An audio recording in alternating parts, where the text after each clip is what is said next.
All right, it's that time again. Lawyer Talk Q&A, making it happen. So half dressed here, tie hanging off, getting ready to go to court. Life is hitting me hard, but guess what? I'm taking time out to answer the questions that are pouring in at, I was going to say an alarming rate only because that sounded good, but it's not alarming at all. I love it. So if you've got questions, send them in. LawyerTalkPodcast.com.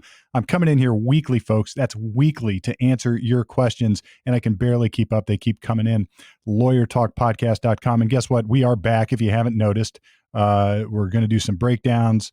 We've got a little law school series. We're doing some appellate law. I mean, it just keeps coming and coming and coming.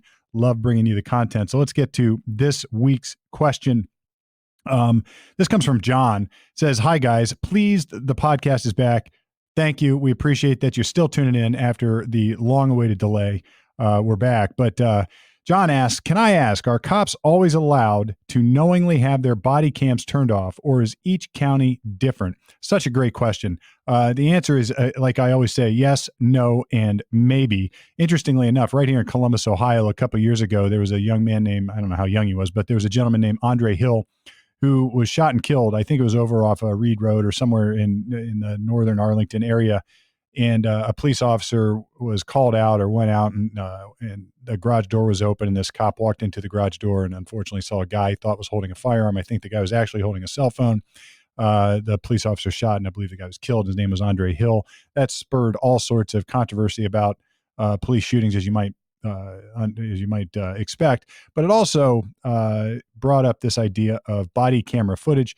There was a House bill, I think, that was proposed out in the state of Ohio, and that's still pending.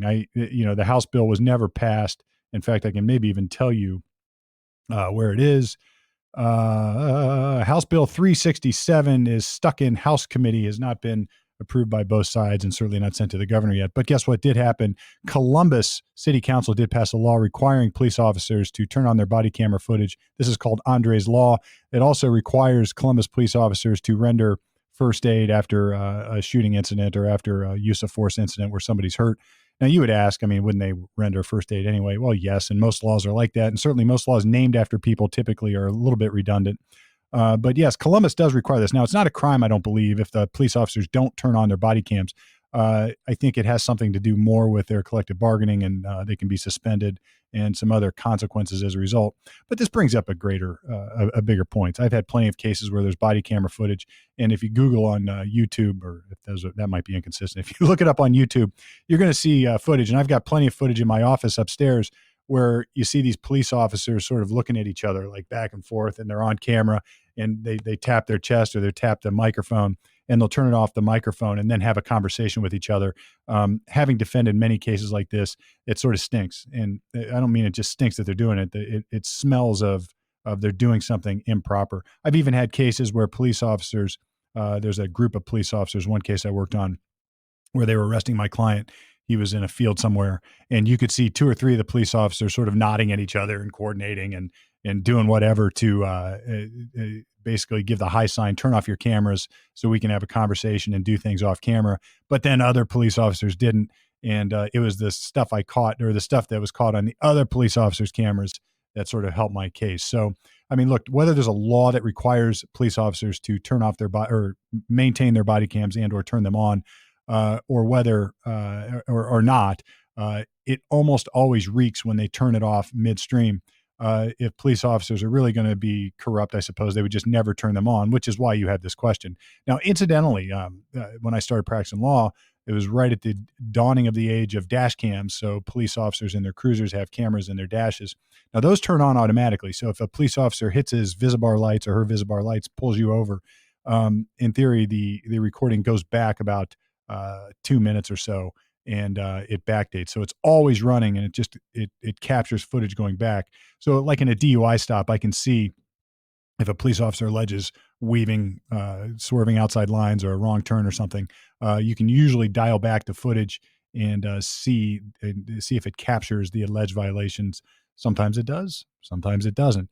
I love body cams. I think they're a great invention. I think it's, I mean, look, sunshine is sort of like the best disinfectant for all corruption, and body cams keep people honest. And look, that's the one side of it. The other side of it is we've got to also be mindful that police officers are people too. They say and do things that aren't always, stuff you would say during Thanksgiving dinner, or maybe you would at your household. I don't know, but it's not always. You're capturing people in a stressful moment, saying things in under the stress of the moment. So there's a line you got to walk. I think it captures the footage. I think it's great, but it also when cops say things that is maybe offensive or so, sometimes we got to take that with a grain of salt because they're under stress. That said, police corruption, police misconduct, improper procedure, false arrest, all of it, that is good. When we capture that on body cam footage, I'm all for it. So again, thank you for the question. I think it's a great one. More to come. Lawyer talk off the record on the air, at least until now.